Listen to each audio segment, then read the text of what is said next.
കാസർഗോഡ് ഉദുമ നിയോജക മണ്ഡലം പിടിച്ചെടുക്കാമെന്ന കോൺഗ്രസ് ലക്ഷ്യ ക്യാമ്പിലെ വിലയിരുത്തൽ സ്വപ്നം മാത്രമെന്ന് CPM കാസർഗോഡ് ജില്ലാ സെക്രട്ടറി M രാജഗോപാലൻ MLA.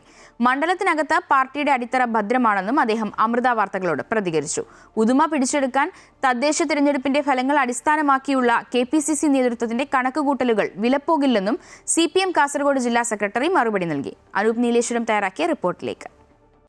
സംസ്ഥാനത്തെ തദ്ദേശ സ്വയംഭരണ തെരഞ്ഞെടുപ്പിന്റെ ഫലങ്ങൾ പരിശോധിക്കുമ്പോൾ കാസർഗോഡ് ജില്ലയിൽ CPM ശക്തമായ നിലയിൽ തന്നെ അവരുടെ സിറ്റിംഗ് സീറ്റുകളെല്ലാം നിലനിർത്തുന്ന ഒരു സാഹചര്യമാണ് കണ്ടത്. കാഞ്ഞങ്ങാട് നഗരസഭ, നീലേശ്വരം നഗരസഭ, അതുപോലെ തന്നെ കാസർഗോഡ് ജില്ലാ പഞ്ചായത്ത് പിടിച്ചെടുത്ത് CPM അതിൻ്റെ കരുത്ത് കാട്ടി. മറ്റ് പഞ്ചായത്തുകൾ, പടന്ന ഉൾപ്പെടെയുള്ള ചില പഞ്ചായത്തുകളിലും UDFന്റെ ശക്തി കേന്ദ്രങ്ങളിൽ CPM ഭരണം പിടിച്ചെടുക്കുന്ന ഒരു അവസ്ഥയുണ്ടായി. എന്നാൽ ഇപ്പോൾ നിയമസഭാ തെരഞ്ഞെടുപ്പിന്റെ പടിവാതിലിലേക്ക് കാര്യങ്ങൾ നീങ്ങുമ്പോൾ വലിയൊരു ചർച്ചാ വിഷയമായി മാറുന്നത് വയനാട്ടിൽ നടന്ന ലക്ഷ്യ ക്യാമ്പിൽ വെച്ച് CPMന്റെ ശക്തി കേന്ദ്രമായ ഉദുമ പിടിച്ചെടുക്കുമെന്നൊരു പ്രസ്താവന KPCC നേതൃത്വം നടത്തിയിരിക്കുകയാണ്. ഇതിനെ ഏത് രീതിയിൽ CPM വിലയിരുത്തുന്നു എന്ന് നമുക്ക് തിരിച്ചറിയാം. CPM കാസർഗോഡ് ജില്ലാ സെക്രട്ടറി കൂടിയായ രാജഗോപാലൻ MLA നമ്മോടൊപ്പം ചേരുകയാണ്. എങ്ങനെയാണ് ഈ ഒരു കാര്യം താങ്കളുടെ ശ്രദ്ധയിൽപ്പെട്ടിട്ടുണ്ടാവുമല്ലോ? കഴിഞ്ഞ 30 വർഷത്തിലേറെ കാലമായി ശക്തമായ ഒരു മണ്ഡലമാണ് CPMന്റെ ഉദുമ. ആ ഉദുമ പിടിച്ചെടുക്കുമെന്ന ഒരു സംസ്ഥാന വാർത്ത പുറത്തുവിട്ടിരിക്കുകയാണ് ബത്തേരിയിൽ സമാപിച്ച ലക്ഷ്യ ക്യാമ്പിൽ നിന്ന്. എങ്ങനെ പ്രതികരിക്കുന്നു?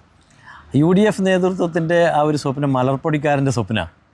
കാരണം അവിടുത്തെ രാഷ്ട്രീയ യാഥാർത്ഥ്യത്തെയാണ് അവർ മനസ്സിലാക്കേണ്ടത്. LDFന്റെ അടിത്തറ ചോർന്നു പോകാതെ സംരക്ഷിക്കാൻ ഈ തദ്ദേശ സ്ഥാപനങ്ങളിലേക്കുള്ള തെരഞ്ഞെടുപ്പിൽ ഇത്തവണ ഈ ജില്ലയിലെ LDFന് കഴിഞ്ഞിട്ടുണ്ട്. 1. 2. തദ്ദേശ സ്ഥാപനങ്ങളിലെ തെരഞ്ഞെടുപ്പിൻ്റെ ഒരു ജനവിധിയെ അടിസ്ഥാനപ്പെടുത്തിയാണ് ലക്ഷ്യ ക്യാമ്പിലൂടെ KPCC അത് ഉന്നവിടുന്നതെങ്കിൽ തീർത്തും അത് നടക്കാൻ പോകുന്ന ഒരു കാര്യമില്ല. കാരണം എന്താ പറഞ്ഞാൽ തദ്ദേശ സ്ഥാപനങ്ങളുടെ തെരഞ്ഞെടുപ്പിലും അത്തരം കാര്യങ്ങളുടെ രാഷ്ട്രീയ വിഷയങ്ങൾ മാത്രമല്ല, പ്രാദേശികമായിട്ടുള്ള വിഷയങ്ങളുണ്ട്. അതിലുപരി ഇത്തവണ UDF സ്വീകരിച്ചിട്ടുള്ളൊരു രാഷ്ട്രീയം എന്ന് പറയുന്നത് അത്യന്തം അപകടകരമായിട്ടുള്ള വർഗീയതയുടെ അത്തരം കാര്യങ്ങൾ കൈകാര്യം ചെയ്യുന്ന ചില രാഷ്ട്രീയ സംഘടനകളുമായി യോജിച്ച് നിന്ന് ഈ തെരഞ്ഞെടുപ്പിനെ അഭിമുഖീകരിച്ചു എന്നുള്ളതാണ്. അത് മതേതരവാദത്തെക്കുറിച്ച് സംസാരിക്കുന്ന UDFനെ സംബന്ധിച്ച്, അത് വിശേഷിച്ചും കോൺഗ്രസിനെ സംബന്ധിച്ച് വളരെ അപകടകരമായിട്ടുള്ള ഒരു നിലപാടാണെന്നുള്ളതാണ് അതിനെക്കുറിച്ച് പറയാനുള്ളത്. അപ്പോൾ നമ്മൾ വളരെ കൃത്യമായിട്ട് ഈ തെരഞ്ഞെടുപ്പിൽ തന്നെ ഞങ്ങൾ കൈകാര്യം ചെയ്ത രാഷ്ട്രീയം എന്നുള്ളത് 3 കാര്യങ്ങളാണ് ജനങ്ങളുടെ മുമ്പ് അവതരിപ്പിച്ചത്. ഒന്ന്, കേരളത്തിൻ്റെ വികസനം തന്നെയാണ്.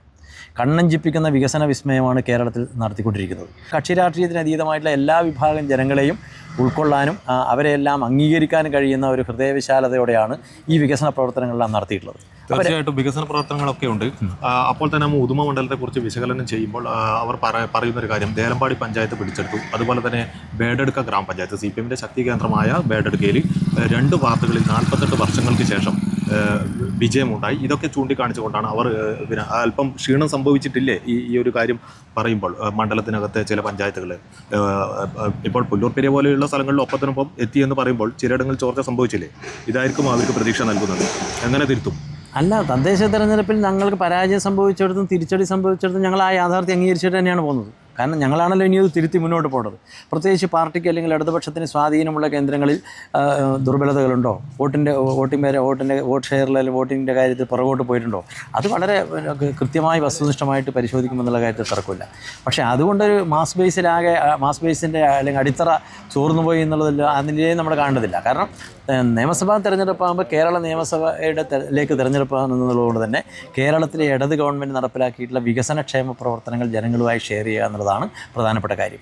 ആ വികസന പ്രവർത്തനങ്ങൾ ഷെയർ ചെയ്യുമ്പം അതോടൊപ്പം ജനങ്ങൾ നിൽക്കാനിടയുണ്ട് എന്നുള്ള തിരിച്ചറിവിൻ്റെ അടിത്തറയിൽ നിന്നുകൊണ്ടാണ് വികസന രാഷ്ട്രീയമോ തദ്ദേശ സ്ഥാപനങ്ങളെക്കുറിച്ചോ അല്ലെങ്കിൽ അധികാര വികേന്ദ്രീകരണത്തെക്കുറിച്ചോ മതനിരപേക്ഷതയെക്കുറിച്ചോ ഒന്നും പറയാതെ തീർത്തും ഒരു ഇത്തരം വർഗീയ കൂട്ടുകെട്ട് അല്ലെങ്കിൽ അത്യന്തം അപകടകരമായ ഒരു കോലീബി സഖ്യത്തിൻ്റെ തലത്തിലേക്ക് ഇത്തരം പ്രസ്ഥാനങ്ങൾ നീങ്ങിയിട്ടുണ്ട്. കോലീബി സഖ്യം പല പഞ്ചായത്തുകളിലും നേളിച്ചു കയറിഞ്ഞു. പ്രത്യേകിച്ച് പൈവളിക ഗ്രാമപഞ്ചായത്ത്, അതുപോലെ തന്നെ പുല്ലൂർപ്പെരിയ, ഇവിടെയെല്ലാം ക്ഷേമകാര്യ ചെയർമാൻ സ്ഥാനത്തേക്കുള്ള തെരഞ്ഞെടുപ്പിൽ BJP കോൺഗ്രസ് സഖ്യം രൂപപ്പെട്ടു വന്നു. അത് വോട്ടായി പ്രതിഫലിച്ച് കാണുന്നുണ്ട്. ഇതിനെ അങ്ങനെ തരണം ചെയ്യും? ഇതൊരു ഭീഷണിയായി മാറുന്നുണ്ടോ?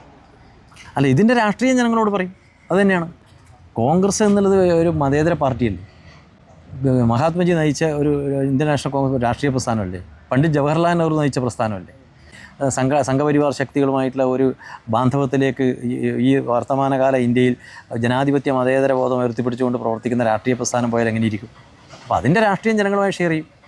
അപ്പം അതുപോലെ മുസ്ലിം ലീഗ് ഏറ്റവും കൂടുതൽ മതന്യൂനപക്ഷങ്ങൾക്കെതിരെ ഭൂരിപക്ഷ വർഗീയതയെ പ്രതിനിധീകരിക്കുന്ന ആളുകളുടെ സംഘപരിവാറിൻ്റെ അക്രമങ്ങൾ നടന്നുകൊണ്ടിരിക്കുന്ന സാഹചര്യമാണ് വടക്കേ ഇന്ത്യയിൽ മാത്രമല്ല, പല സംസ്ഥാനങ്ങളിലും.